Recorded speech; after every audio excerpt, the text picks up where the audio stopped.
Токтой тургула. Биз азыр мына бул жерди таштап, бийик көтөрүлүп, алыскы ааламдарга аттанабыз. Жана ааламдагы таң калыштуу кубулуштарга дуушар болобуз. Адамзат жарал электен мурун өсүмдүктөр жана жандыктарга толуп жер шары кантип пайда болгон? Жаратылыштагы жыбыраган, кыбыраган, миллиардтаган жаныбарлардын түрлөрү кантип жана кандайча пайда болгон? Азыр биз баарын көрөбүз.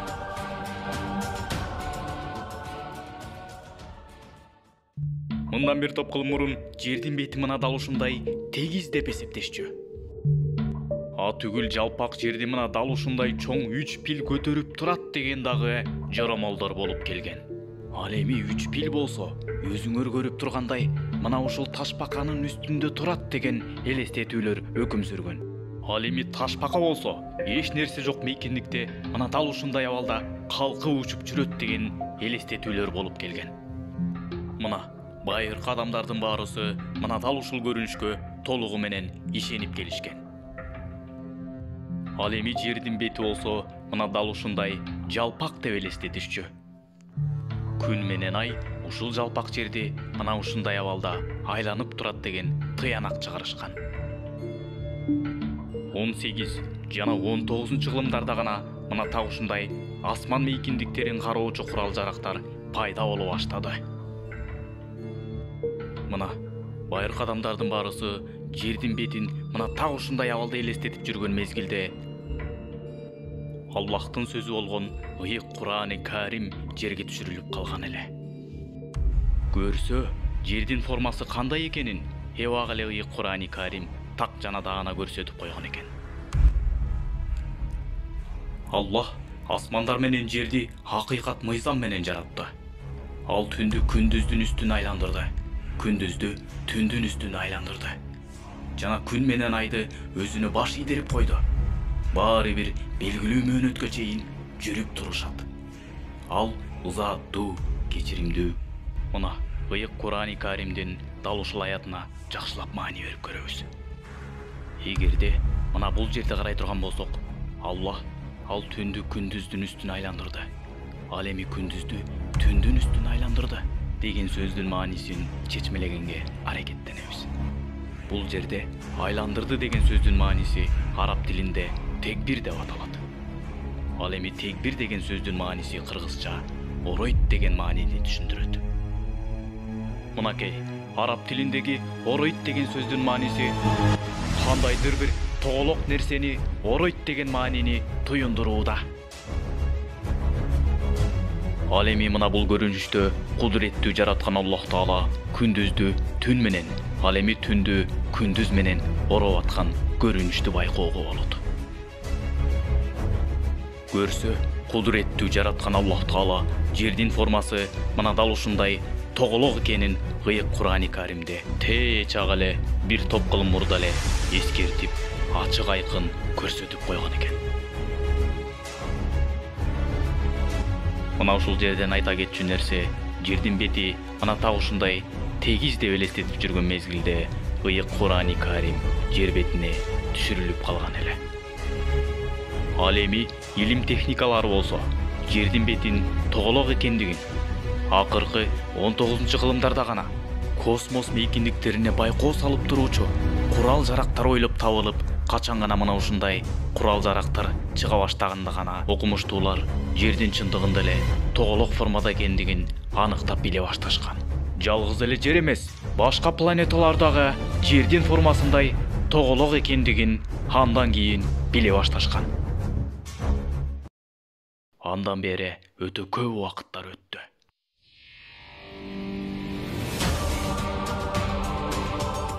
Ал эми бүгүн болсо, мына дал ушундай технологиялардын түрлөрү күндөн күнгө өнүгүп өсүүдө.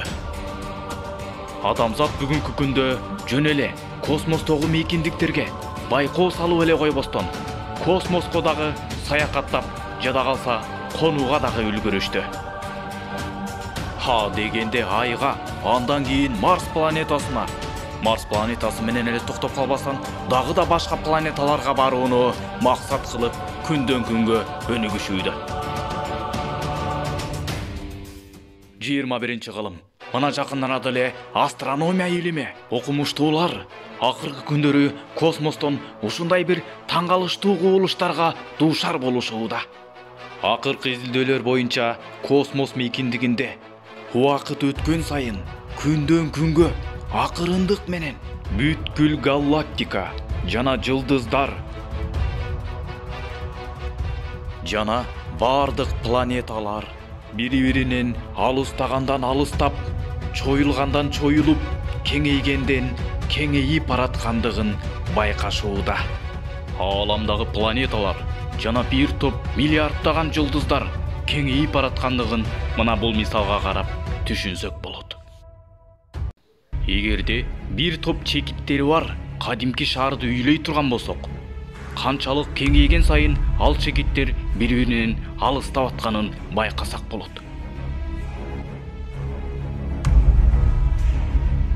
Мына ааламдагы жылдыздар жана бүткүл планеталар мына ушул шаардагы чекиттер сыяктуу бири-биринен күндөн күнгө акырындык менен алыстоодо.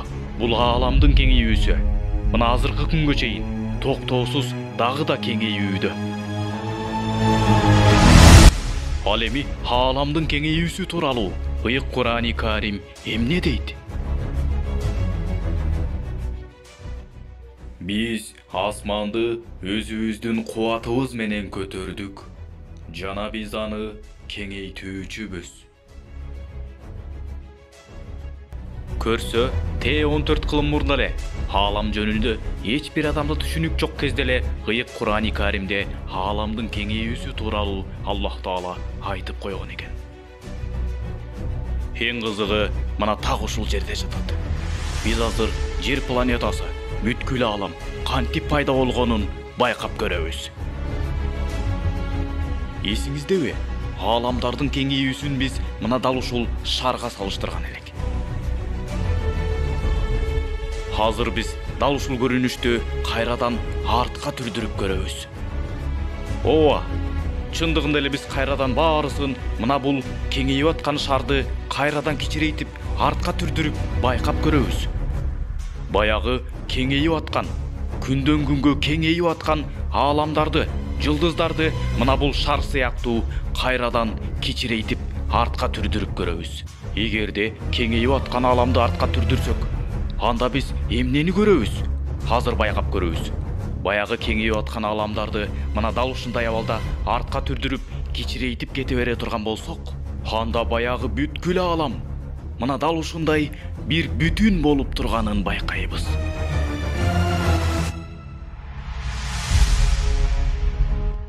Чын эле каапырлар асмандар менен жер бир бүтүн болгондугун, а биз аларды бөлгөнүбүздү жана бардык жандууларды суудан жаратканыбызды көрүшпөйбү? Эми алар ыйман келтиришпейби?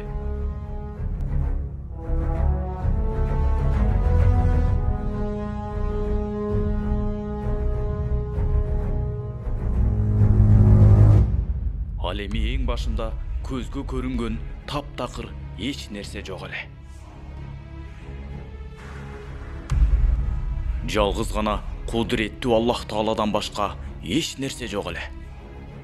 Мына жараткан Аллахтын канчалык кудуреттүү экендигин жана жоктон пайда кылуучу зат экендигин мына ушул жерден түшүнөбүз. Ал асмандар менен жердин жаратуучусу. Аллахтын кудурет күчү менен эч нерсе жок жерде мына ушундай бир бүтүн зат пайда болду. Качан гана кудуреттүү Аллах Таала бол деген кезде баягы зат жарылды. Биз аларды бөлгөнүбүздү көрүшпөйбү? Аллахтын кудурети менен жоктон пайда болуп жарылган аалам кеңейгенден кеңейе баштады. Бүткүл аалам жана ааламдагы миллиарддаган жылдыздар жана планеталар, бүткүл көзгө көрүнгөн атомдордун мыйзамына чейин Аллах Тааланын кудурет күчү менен жаралып, курала баштады.